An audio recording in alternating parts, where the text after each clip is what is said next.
Hello guys! Welcome to my channel. So for today's video, magluto tayo ng beef ball with cream of mushroom. So mayroon tayong ingredients. Mag-chop tayo ng white onion. So pwede rin red kung yung available sa inyo is red. So i-chop lang natin ng maliliit.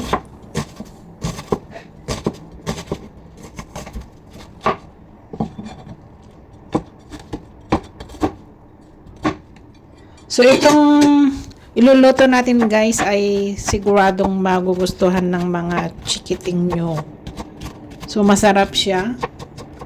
Maliban sa masarap, malasa din. At syempre, madaling lutuin. So mag-mince din tayo ng garlic.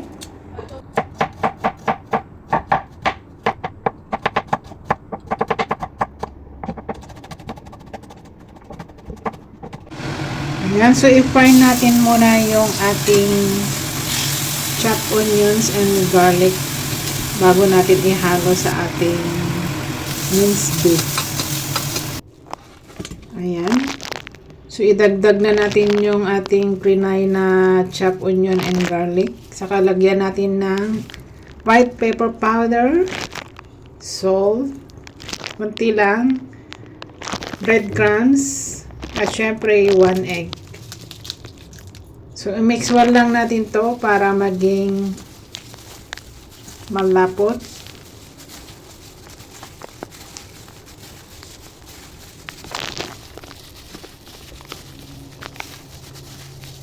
Pwede rin nyo itong lagyan ng chili pag gusto nyo. Pero mas maganda wala kasi kahit bata pwedeng kumain. So, ayan. Gawa na tayo ng beef ball. So, gamit natin yung ating kamay. Kung hindi kayo sanay sa iyong kamay, pwede rin kayong kumuha ng pang-scoop para madali. So, ayan. Ganyan lang, guys. Ayan. Hindi ko na siya dinagdagan ng maraming breadcrumbs or cornstarch para mas meaty ang lasa. Ayun, so bilog-bilogin natin lahat. At syempre, tapos na yan guys. So, ating ipo-fry na. So, mabilis ang luto lang siya kasi beef lang to, madaling maluto.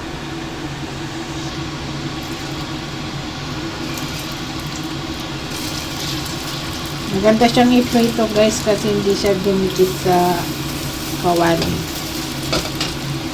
Nunid lang i-roll sa cornstarch. Ayan. So, i-fry natin hanggang golden brown.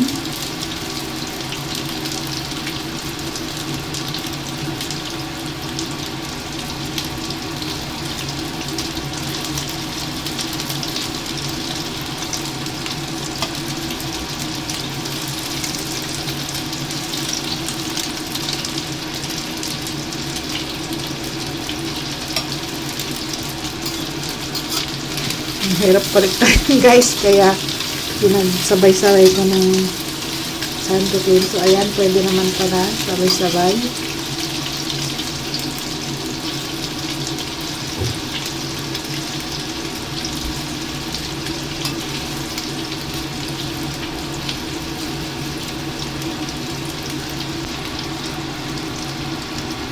So after nating ma-prito lahat,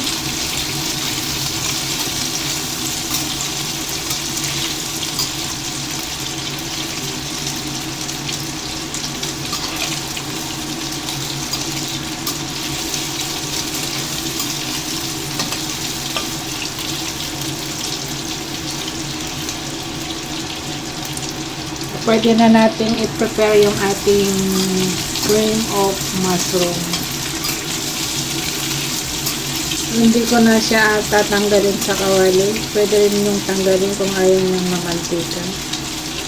So, ang ginawa ko dyan guys, dinirect ko na.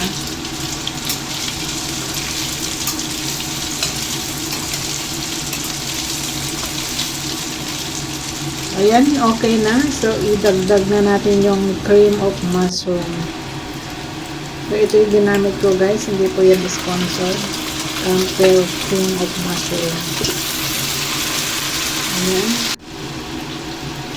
So, dagdagan lang natin ng konting water. Dagdagan din natin ng mushrooms para maging well yung lasa. So, lutuin lang natin ito hanggang ma-reduce yung sauce. Ayan, ganun lang kasimple guys. Mayroon na tayong masarap na ulam. Pwede rin itong panghanda sa Christmas. At anytime pwede rin magluto ng ganito. So, ayan guys. Tapos na siyang naluto.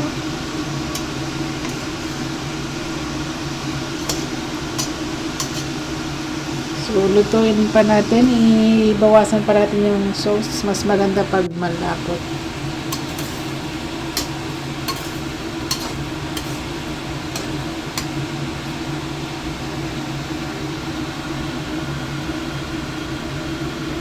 So, i-check natin kung luto talaga yung beef ball. So, ayan, luto siya guys. Wala nang dugo.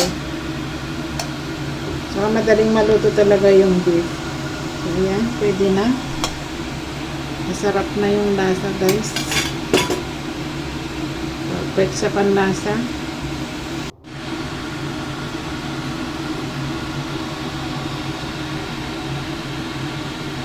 So, ilagay na natin sa ating plate. Thank you for watching. See you in my next vlog. Please like and subscribe.